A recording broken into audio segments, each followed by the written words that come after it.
Hello and welcome back to my channel. Glory to Jesus, honor to Mary and Joseph.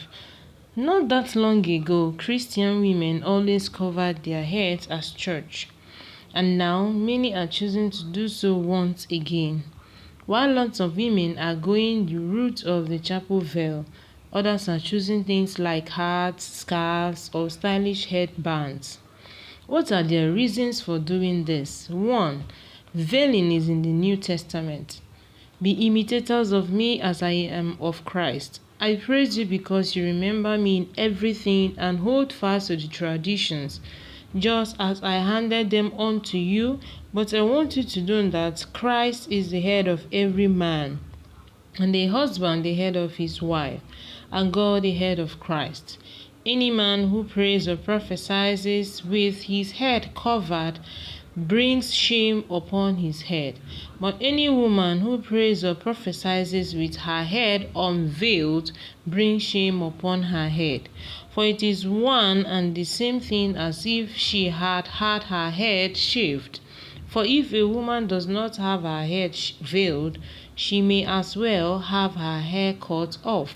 But if it is shameful for a woman to have her hair cut off or her head shaved, then she should wear a veil. A man, on the other hand, should not cover his head because he is the image and glory of God. But woman is the glory of man. For man did not come from women, but women from man. Nor was man created for women, but women for man.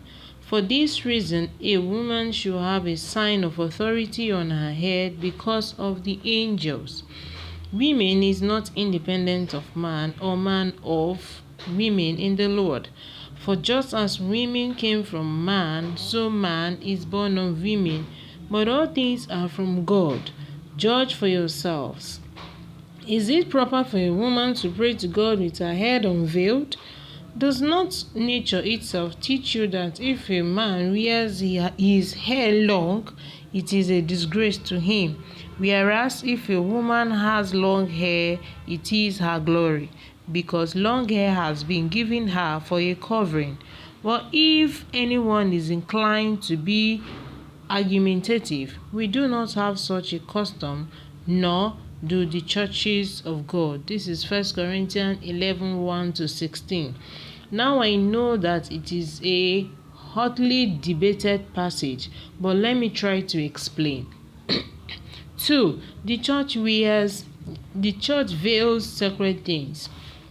The tabernacle is veiled. The chalice is veiled. Altars are veiled. Moses veiled his face after he saw God. A veiled woman shows reverence for God, symbolizing the veiled bride of the church, but also honors herself as a woman before God. 3. Men and women are different. Men represent Christ, the bridegroom, which is why we have the male priesthood. Women represent the church, the bride. All men take part in the feminine nature of the church, but women symbolize the church as a bride. Veiling goes against a society that tells us that men and women are the same, that there are many genders, and that gender is not important when people want to marry. Veiling is an outward statement against modernity and its lies. A woman choosing to be submissive as a wife, as a woman, to her husband is against all that our society tells us about man and women. St. Paul talks about women submitting to their husbands, the church submitting to Christ, Christ loving the church to the point of his suffering and death, and husbands loving their wives in the same way. 4. Women and men are equal. St. Paul said this, which went against his culture's ideas about men and women. Women is not independent of man, or man of women in the Lord. For just as woman came from man, so man is born of woman. But all things are from God. 1 Corinthians 11:11-12. Christianity has made men and women equal in God. And St. Paul says this right in the middle of the passage where he talks about women covering their head. Excuse me. It is important to remember that when Jesus and St. Paul talk about women in the scriptures, it is in a new and countercultural way. Women veiling does not put them lower than men, but must be seen in conjunction with men not covering their heads. It emphasizes the difference between men and women and the symbol they are as the image of God. 5. The veil accentuates the natural beauty of a woman. St. Thomas Aquinas explains in his commentary on the veiling passage of 1 Corinthians that human beings in general naturally augment their natural beauty with clothing. Women naturally have beautiful hair and a veil ornament and accentuates that beauty.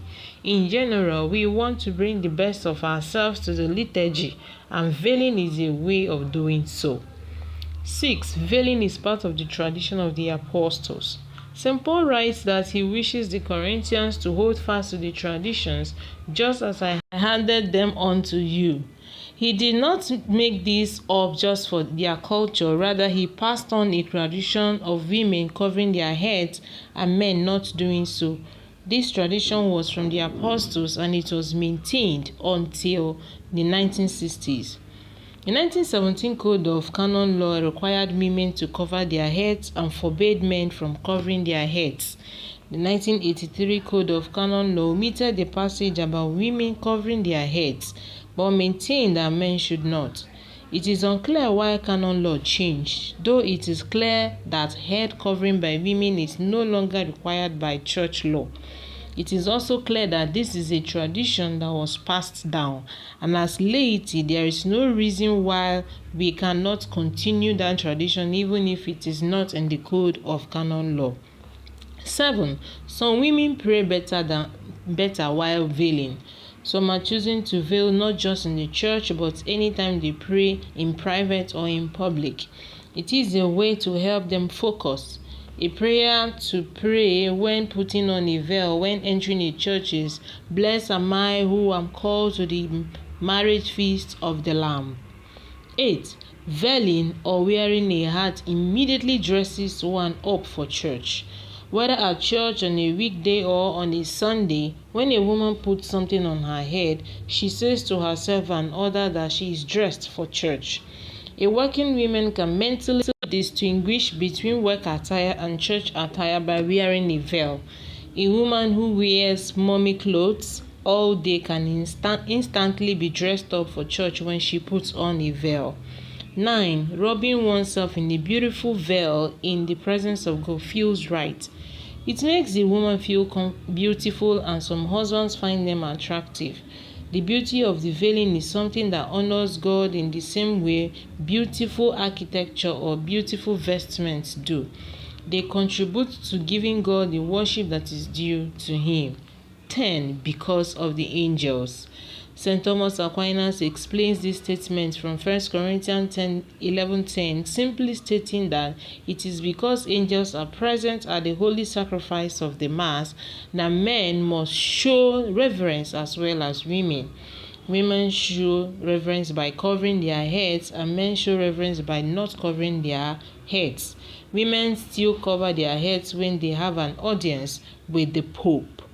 So that is what we need to know, and we need to cover our heads with all these points, about 10 of them. You can now see why women cover their heads. It makes them comfortable, it makes them the mood of prayer because of angels, and veiling your head shows and puts you in the presence of God and makes you feel that you are in the presence of God. So let us continue to cover our heads, showing our respect to God during prayers. Thank you very much for watching. Bye bye.